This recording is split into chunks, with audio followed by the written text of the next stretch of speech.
প্রচলিত একটা কথা আছে, তুমি যদি তোমার ভাগ্য পরিবর্তন করতে চাও তাহলে তুমি ব্যবসা করো, আর যদি তুমি ভালো থাকতে চাও তাহলে তুমি চাকরি করো। সেই ভাগ্য পরিবর্তনকারীদের তালিকায় আছেন শাহাবুদ্দিন। মাত্র 7 টাকা নিয়ে শহরে এখন 45টি কাচ্চি রেস্টুরেন্টের মালিক।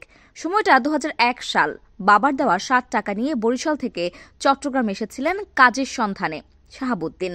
তখন বয়স ছিল মাত্র 16 বছর। সেই শাহাবুদ্দিন তালুকদার এখন সমগ্র চট্টগ্রাম বিভাগে প্রসিদ্ধ 45টি কাচ্চি বিরিয়ানির রেস্টুরেন্টের মালিক। শাহাবুদ্দিন তালুকদার জানান, 2001 সালে তিনি বাবার কাছ থেকে মাত্র 7 টাকা নিয়ে চট্টগ্রামে চলে আসেন। চট্টগ্রামের একটি দোকানে টেইলারিং কাজ শিখতে শুরু করেন। 1.5 বছর টেইলারিং শপে কাজ শেখার পর একই মার্কেটের ইরানি বোরকা হাউস নামের অপর একটি বোরকার দোকানে মাসিক 2500 টাকা বেতনে চাকরি শুরু করে। এভাবে টানা 6 বছর চাকরি করে নিজের কিছু সঞ্চয় আর স্বজনদের কাছ থেকে ধার কর্জ করে 2008 সালে চট্টগ্রামের আগ্রাবাদ আখতারুজ্জামান সেন্টারে নিজেই একটি বোরকার দোকান শুরু করেন। এর 3 মাসের মাথায় চট্টগ্রামের রিয়াজউদ্দিন বাজার এলাকায় কিং অব পরিস্থান নামক মার্কেটের নিচে একটি ছোট্ট বিরিয়ানির দোকান শুরু করেন। নাম দেন হাজি বিরিয়ানি। 1 লাখ টাকা বিনিয়োগে শুরু করা হাজি বিরিয়ানির এই দোকান রীতিমতো কপাল খুলে দেয় হাজি শাহাবুদ্দিন তালুকদারের।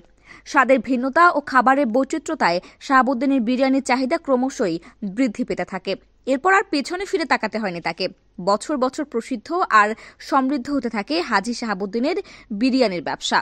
বর্তমানে চট্টগ্রাম, কক্সবাজার, নোয়াখালী, কুমিল্লা সহ সমগ্র চট্টগ্রাম বিভাগে হাজি শাহাবুদ্দিন 45টি কাচ্চি বিরিয়ানির রেস্টুরেন্টের মালিক।